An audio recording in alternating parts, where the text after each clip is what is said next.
অমাবস্যার রাত। আকাশটা যেন একটা বিশাল কালো কড়াইয়ের মতো উপুর হয়ে আছে পৃথিবীর বুকে। গ্রামের শেষ প্রান্তে শ্মশান লাগোয়া ওই প্রাচীন বটগাছটার তলায় দাঁড়ালে মনে হয় অন্ধকার যেন শরীরে লেপ্টে আছে। ঝিঝির ডাকও আজ কেমন যেন স্তিমিত।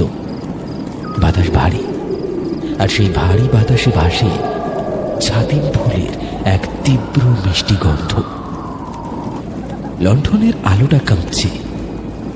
সেই কাঁপা কাঁপা আলোয় ললিতার মুখটা ফ্যাকাশে দেখালো। পরনে বেনারসি শাড়ি, গা ভর্তি গয়না, কপালে চন্দন, সবই আছে, শুধু কোণের মুখের সেই লাজুক আভার বদলে যেন দেখা যাচ্ছে একটা মৃত্যু ভয়। চোখ দুটো ফোলা, কাঁদতে কাঁদতে গলার স্বর বসে গেছে। আর কতক্ষণ পিসিমা? আমার খুব ভয় করছে। ললিতার গলার আওয়াজটা যেন তার নিজের কানেই অচেনা ঠেকল। মেজু পিসিমা, যিনি শক্ত হাতে ললিতার কনুইটা ধরেছিলেন, ধমক দিয়ে উঠলেন, কিন্তু গলার স্বরে আগের সেই তেজ নেই।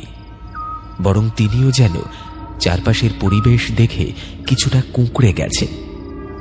ফিসফিস করে বললেন, ললি, একদম চুপ। এটা তোর ভালোর জন্যই রে মা। তোর কপালে যা দোষ, এই গাছ তলায় তোর মুক্তি। ললিতা ঢোক গিল। মহেন ললিতার হবু স্বামী, কিন্তু পুরোহিত মশাই কোষ্ঠী বিচার করে বিধান দিয়েছেন ললিতার বৈধব্য যোগ আছে। প্রথম স্বামী বিয়ের 3 দিনের মাথায় মারা যাবে, তাই এই নিদান।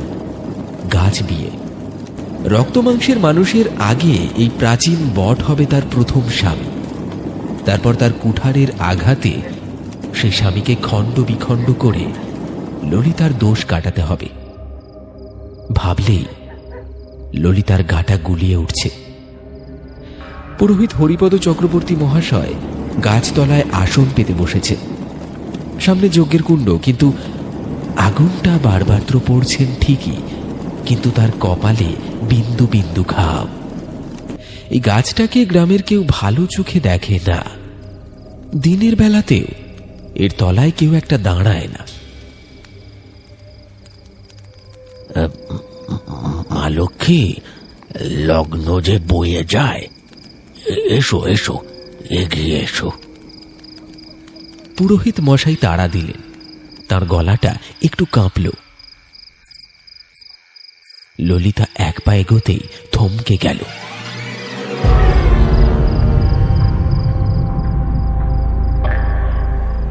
লণ্ঠনের আলোয় বটগাছটাকে যেন এক প্রকাণ্ড দানবের মতো মনে হচ্ছে। এর ঝুড়িগুলো মাটি ছুঁয়ে আছে, যেন হাজার হাজার জটাধারী সন্ন্যাসী তপস্যায় মগ্ন।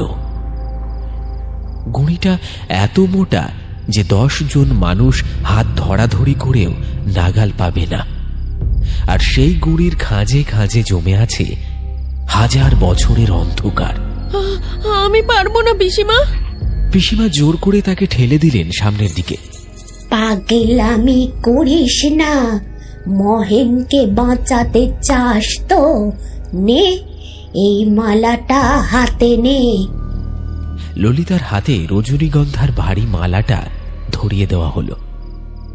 হাতটা থর থর করে কাঁপছে। পুরোহিত মন্ত্রোচ্চারণ করলেন। ললিতা খুব ধীর পায়ে গাছটার একদম কাছে এগিয়ে গেল।